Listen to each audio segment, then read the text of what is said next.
J'ai découvert la liaison de ma femme, maintenant ex, le jour où elle a été admise à l'hôpital. Maintenant, des années plus tard, elle ne peut pas accepter mes fiançailles avec ma fiancée.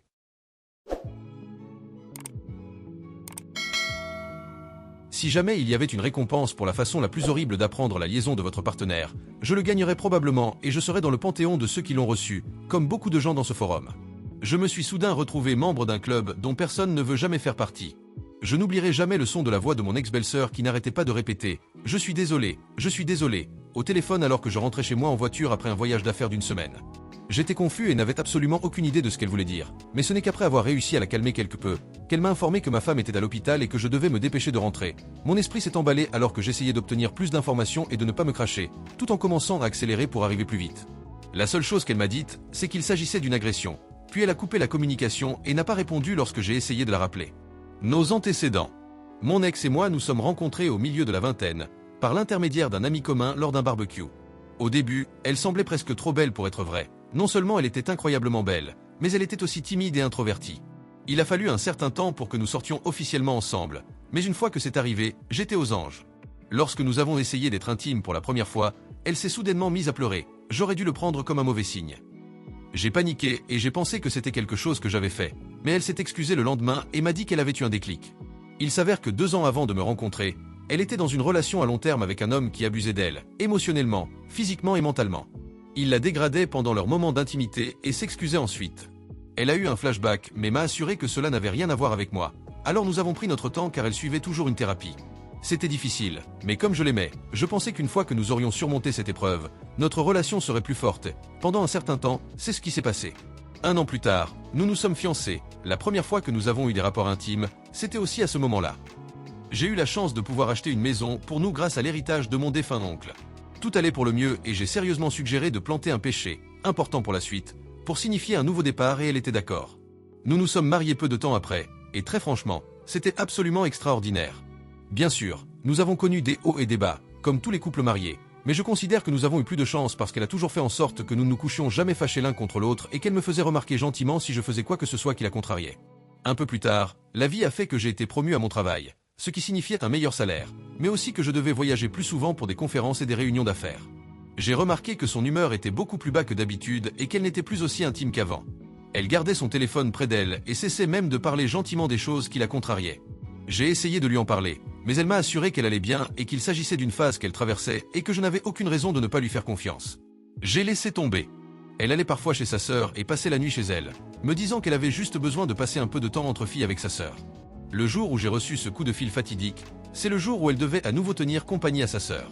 Je me souviens m'être précipité à l'hôpital, respirant à peine et demandant frénétiquement des nouvelles de ma femme, lorsque le policier le plus compréhensif et le plus patient du monde m'a fait asseoir pour m'expliquer ce qui s'était passé. Il m'a dit qu'il était un ami de ma belle-sœur et qu'il avait répondu à un appel pour des troubles domestiques. En arrivant sur les lieux, il a trouvé un couple en train de se battre. Le supposé petit ami était sur la femme et la frappait, et elle criait en essayant de l'égratigner. Cela n'avait aucun sens pour moi car cela n'avait rien à voir avec ma femme puisque nous sommes mariés, et 2. Tous ceux qui connaissaient ma femme savaient qu'elle ne ferait pas cela. Il m'a jeté un regard complice et a posé sa main sur mon épaule, puis m'a dit de rester très calme parce que cette petite amie était en fait ma femme. S'il n'y avait pas eu la gravité de la situation, je lui aurais ri au nez, mais quelque chose dans la façon dont il a dit les choses m'a incité à le croire. Une infirmière m'a ensuite emmené voir ma femme et ce qui m'a accueilli. Aujourd'hui encore, je n'arrive pas à trouver les mots pour le décrire. Je suis resté là pendant ce qui m'a semblé être une éternité, puis un médecin est arrivé et m'a expliqué ses blessures. Sa mâchoire était légèrement fracturée, son œil gauche était complètement gonflé et des ecchymoses massives couvraient la moitié de son visage, ainsi que 3 côtes cassées. Le médecin a ensuite lâché une autre bombe en m'annonçant qu'elle était enceinte. Je n'arrivais toujours pas à comprendre comment cela avait pu se produire, puis j'ai aperçu sa sœur. Il s'avère que l'ex de ma femme était entré en contact avec elle il y a 5 mois. Il faisait ce truc de pyramide de rédemption où il s'excusait auprès des gens qu'il avait lésés afin d'effacer son karma. Est-ce que quelqu'un d'autre que moi voit la connerie arriver? Ils ont commencé à parler, puis il a convaincu de prendre un café pour lui montrer qu'il avait changé. Évidemment, les vieux sentiments ont ressurgi, couplés du fait qu'il est apparu changé. Maintenant cela a rapidement évolué en une relation émotionnelle. Ma femme a approché sa sœur pour obtenir des conseils, et lui a dit d'y aller doucement et d'être intime avec lui si elle en ressentait le besoin. Ce qui aboutit à une liaison physique 3 mois plus tard. Elle a en fait dit à ma femme qu'elle devrait au moins faire la paix avec son ex sous quelque forme que ce soit, et même offrir de couvrir ma femme de temps en temps. Ma belle-sœur était en larmes à ce moment et n'arrêtait pas de s'excuser en me disant qu'elle ne savait pas pour les abus, car ma femme ne l'a jamais dit à personne d'autre que moi et son thérapeute à l'époque. J'étais engourdi, je ne pouvais rien sentir et j'étais absolument abasourdi par les actions de ma femme. Quand ma femme s'est finalement réveillée, j'étais là, et elle a éclaté en larmes en me voyant. J'ai passé les mois suivants en mode zombie, prenant la fuite. Il y a eu des sessions de thérapie individuelle, pour nous deux, ainsi que des sessions avec un conseiller conjugal à la forte demande de sa famille. En thérapie, elle a été étonnamment franche sur la façon dont cela s'est produit et comment elle se détestait pour m'avoir causé de la douleur. Elle a mentionné qu'à un moment donné, en rentrant de chez lui, elle rêvait de jeter le véhicule dans la rivière parce qu'elle avait la même odeur que lui et ne voulait pas la sentir, pour ne pas me corrompre. Pour elle, cela avait du sens. Elle a dit qu'elle avait essayé de mettre fin à la liaison, mais qu'elle était trop faible et que ce n'est qu'après avoir appris qu'elle était enceinte que cela l'a réveillée et lui a fait réaliser que tout autre contact avec cet homme était toxique, non seulement pour elle, mais aussi pour l'enfant qui va naître. Par conséquent, elle est allée y mettre fin en personne pour de bon quand il s'est jeté sur elle. Elle est devenue l'ombre d'elle-même et a développé une phobie pour tous les autres hommes sauf moi. À un moment donné, elle ne pouvait même pas utiliser la salle de bain la nuit sauf si je tenais sa main. Triste, n'est-ce pas? Après la naissance du bébé, un fils d'ailleurs, nous avons eu un test de paternité et il était le mien, mais plus je passais de temps avec elle, plus je me suis rendu compte que je ne détestais pas ma femme. En fait, elle me répugnait. Je ne pouvais pas voir la femme que j'avais épousée, mais je voyais plutôt les restes de l'autre homme à chaque fois que je la regardais. J'ai décidé de partir parce que j'avais peur de faire quelque chose que je regretterais et d'être exactement comme son ex violent. Elle m'a supplié de ne pas partir et a même fait l'offre ridicule de me donner un « laissez-passer », ainsi que de la gifler si je le voulais. Je savais à ce moment-là que je devais partir. Elle était en fait très généreuse pendant le divorce. Elle est retournée chez ses parents et a signé un plan de coparentalité très bien pensé émis par les tribunaux. 3 ans plus tard, j'ai rencontré ma fiancée par hasard. J'étais dans une librairie avec un pote à moi et nous discutions de la mythologie égyptienne quand cette belle femme m'a approché pour me corriger sur mes prononciations des dieux et des villes égyptiennes. Il va sans dire que j'étais très impressionné non seulement par sa compréhension, mais aussi par le fait qu'elle soit égyptienne. Nous avons échangé nos numéros, ce qui nous a finalement conduit à nous revoir et sortir ensemble. Quand je lui ai enfin proposé de m'épouser, c'était en fait devant le péché que j'avais planté il y a des années. Je me suis agenouillé, mais avant que j'aie eu ma réponse, elle a couru dans la maison et est sortie avec une bague. Il s'est avéré qu'elle avait en fait l'intention de me demander en mariage parce qu'elle était follement amoureuse de moi, elle ne voulait juste pas qu'une autre femme m'ait. Mon fils, dans toute sa douce innocence enfantine, a dit à sa mère ce qui s'est passé parce qu'il était présent quand c'est arrivé. Mon ex est littéralement apparu cette nuit sous la pluie en criant « Comment je pouvais faire ma demande à ma fiancée, devant notre arbre et que ce n'est pas fini entre nous ?» Je suis complètement épuisé. Je ne peux pas ne pas lui parler parce que c'est la mère de mon enfant mais elle me harcèle, ainsi que ma fiancée. Comment puis-je la convaincre de passer à autre chose, surmonter sa peur des hommes et ne pas me forcer à obtenir une ordonnance restrictive? Désolé que ça soit aussi long, mais je suis vraiment désespéré. Mise au point, je voulais poser une question aux femmes perspicaces de Reddit. Ce qui me dérange encore aujourd'hui, c'est le fait qu'elle ait même pris le temps pour son ex qui a pris plaisir à la détruire, seulement pour qu'elle subisse un sort bien pire. Est-il normal que la personne abusée veuille attirer l'attention de l'agresseur, même si elle peut le détester? C'est quelque chose que mon ex a dit une fois. Mise au point 2, j'ai oublié d'ajouter ceci dans le message d'origine. Quand ma fiancée m'a présenté la bague qu'elle allait utiliser pour me proposer, elle avait une gravure sur la bande intérieure qui dit « À mon pharaon ». J'aime cette femme. Mise au point 3, j'ai aussi oublié d'ajouter ceci dans le post d'origine. Avant cet incident, mon ex-belle-sœur était en fait une militante féministe. Non pas qu'il y ait quelque chose de mal avec le féminisme, mais elle avait toujours tendance à aller à l'extrême. Après le divorce, elle m'a assis pour prendre un café et s'est excusée abondamment de son rôle dans la destruction de mon mariage. Elle m'a dit qu'elle savait à quel point cette relation signifiait pour mon ex, mais ne voulait pas freiner sa croissance émotionnelle ou restreindre ses horizons, quoi que cela signifie. Elle m'a supplié de ne pas abandonner sa sœur, mais je ne pouvais tout simplement pas rester marié. Depuis, elle est devenue l'image d'une femme des années 80. Elle n'est plus militante et très réservée, le contraire de ce qu'elle était avant. Mise au point 4, malgré notre histoire, mon ex-femme a été une bonne mère, du moins de ce que je peux dire. Et quant à son espoir de nous retrouver, c'est aussi vrai. Le jour de notre divorce, elle m'a arrêté à l'extérieur du tribunal et m'a dit qu'elle allait m'attendre. Elle s'est encore une fois excusée pour son comportement, détruisant notre mariage et a dit que ce n'était pas fini entre nous. Étonnamment, elle a tenu parole, mais honnêtement ça m'a fait me sentir insulté, qu'il lui ait fallu un événement de vie si extrême pour lui faire voir la valeur de notre mariage. Mise au point 5, la relation de mon ex avec sa sœur. Mon ex déteste sa sœur avec une passion. L'année dernière pour l'action de grâce chez sa mère, je vais parfois chez elle pour le bien de mon fils principalement parce qu'il adore voir ses 2 parents fêter des choses ensemble avec lui. Elle a explosé, en traitant sa sœur de parasite et le catalyseur pour sa vie ruinée. Sa sœur essaie depuis des années de se racheter, mais elle est souvent confrontée à des remarques viles et vicieuses.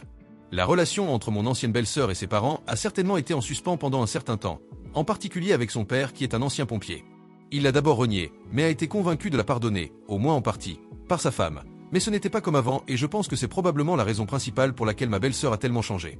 Mise au point 6, à propos de l'ex-petite amie de mon ex-femme. Nous avons porté plainte contre lui. Juste après le dépôt des accusations, 2 autres femmes ont signalé son comportement violent. La partie vraiment triste est que ces 2 femmes étaient dans des relations à long terme qui ont fini horriblement à cause de ce gars. L'une était mariée et l'autre était fiancée. Il s'avère qu'elles avaient des problèmes mentaux similaires à mon ex, faible estime de soi, haine de soi et autres traumas de ce genre. La mariée est même tombée enceinte de son enfant, auquel il a rapidement abandonné. Il a vraiment la classe ce type. Elles ont toutes les 2 déclaré que c'était leur plus grand malheur de rencontrer cet homme et de s'être entichées de lui. Et se sentaient comme si elles étaient maudites, même après qu'elles aient toutes les 2 terminé leur relation. Cela a apparemment changé leur vision des relations et de la vie dans son ensemble et non pour le mieux. Mise au point 7, à propos de l'état mental de mon ex-femme. Elle m'a dit qu'elle détestait la façon dont elle se sentait, comme si elle avait besoin de lui à l'époque. Elle savait que cela détruisait notre mariage, me détruisant et la détruisant.